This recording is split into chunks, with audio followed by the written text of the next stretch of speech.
very. Okay. Is it working? I think it's working. Yeah, it will start now.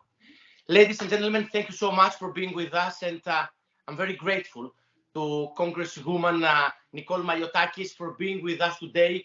Nicole, thank you very much for everything you've been doing for America, everything you've been doing about Greece, but above all, everything you've been doing about justice.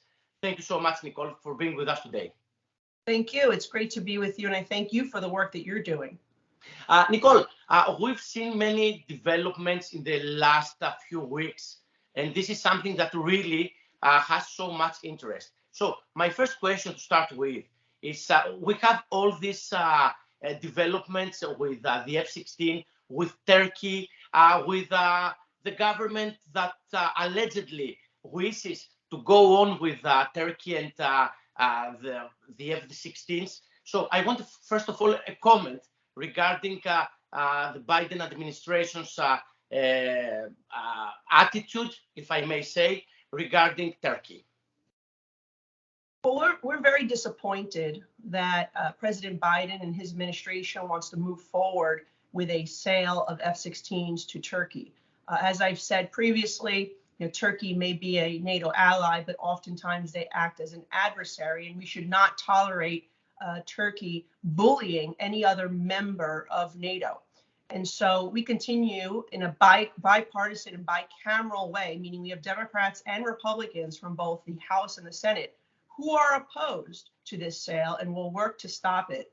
One of the things I've been doing is, speaking with my colleagues, educating them as much as possible about what is currently happening with regards to the threats and the illegal flyovers and the rhetoric that is very escalatory from Erdogan, and trying to gain their support to oppose this sale. I do believe that we are able to stop this sale within Congress, and I think that is very important. And it's not just specifically, his threats towards Greece.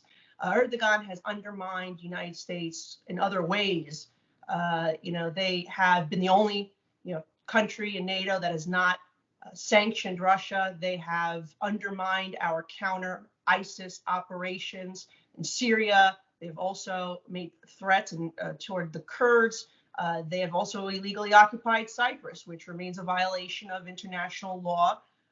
And so those are multiple reasons of why we have concerns. But perhaps the most important reason, I think, is impressing upon my colleagues that helps us make the biggest case is his cozy relationship with Vladimir Putin and Raisi of Iran. And so that relationship is one that should be scary to democracies all around the world, particularly here in the United States. Nicole, for people who don't understand American politics, we see an administration that wishes to make business with Turkey. We have the Congress. We have, of course, Senator Menendez. Mm-hmm. We have all the people, all of you that voted for the Papa's legislation. So how strong is the Congress towards the opportunity that the Biden administration gives to Turkey? Can we be confident that the Congress will prevail at the end? Yeah, I think at this point we can be confident. And Senator Menendez has been a great Phil Helene partner. I've discussed this issue with him at length. And as the way it works in Congress is that you would need to have members of armed services and foreign affairs committees sign off on this deal.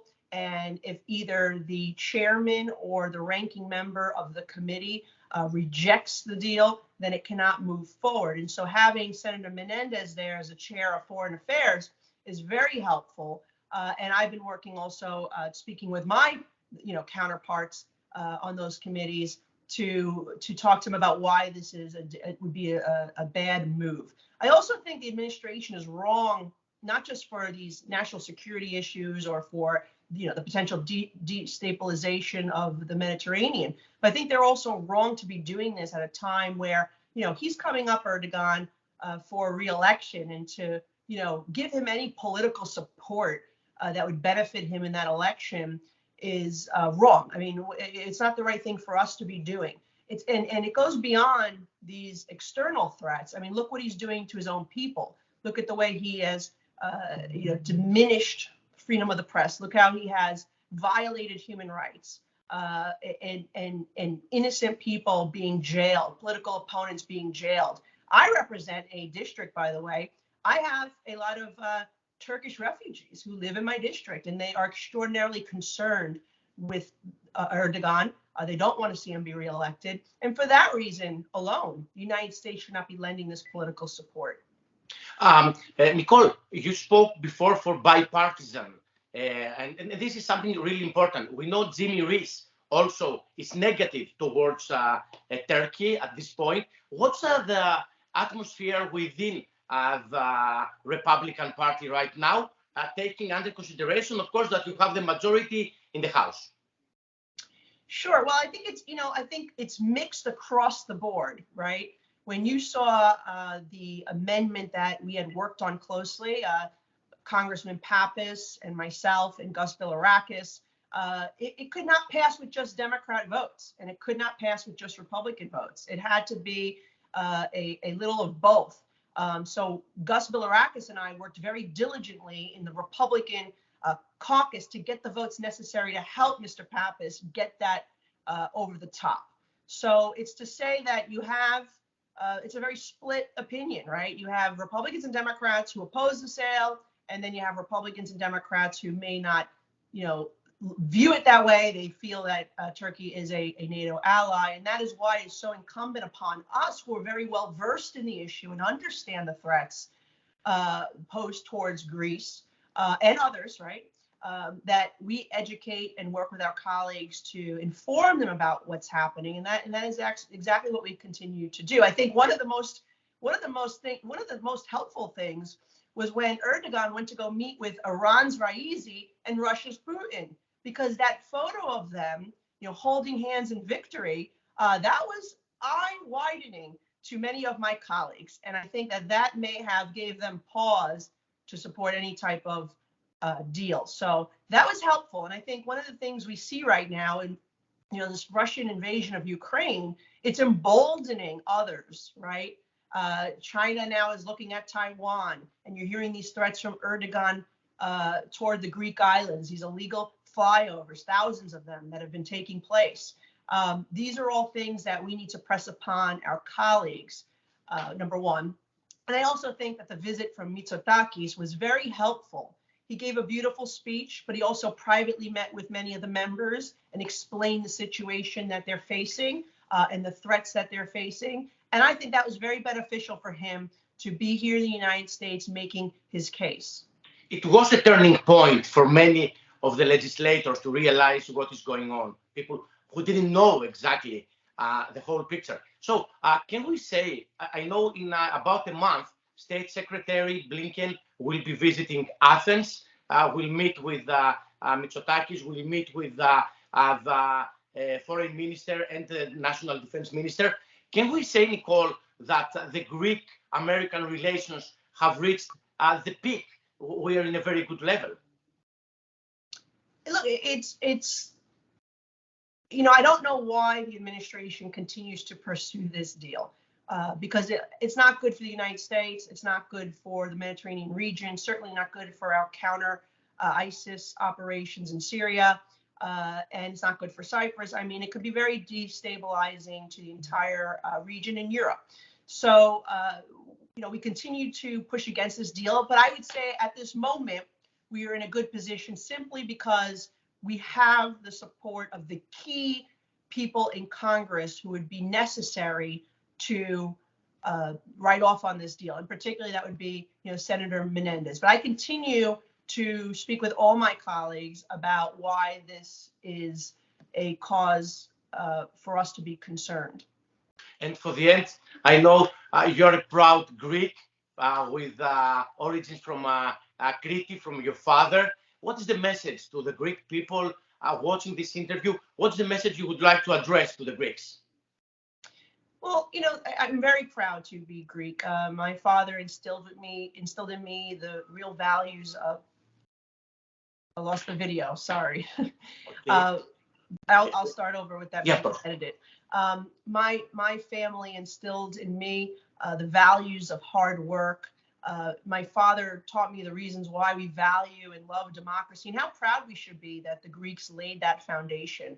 My mom escaped the communist regime of Fidel Castro, and so I've grown up with very much pride in the freedoms and the liberties that we have here in the United States and the system that we have, which of course was inspired by Greece. So look, our contributions to society, whether it be medicine, whether it be science and math and business philanthropy, are so immeasurable. And the Greeks have contributed so much here in the United States. I'm very proud to be a Greek representative now in Congress. And that is really the American dream that we want to preserve for the future. You know, Greeks and other immigrants who've come to the United States, and now, you know, their children and grandchildren are serving in the United States Congress. That's what I work to preserve each and every day as a member of this institution. But my message to Greece is know that you have allies in Congress, and it's not just Republicans, it's not just Democrats, but you have a very good, strong support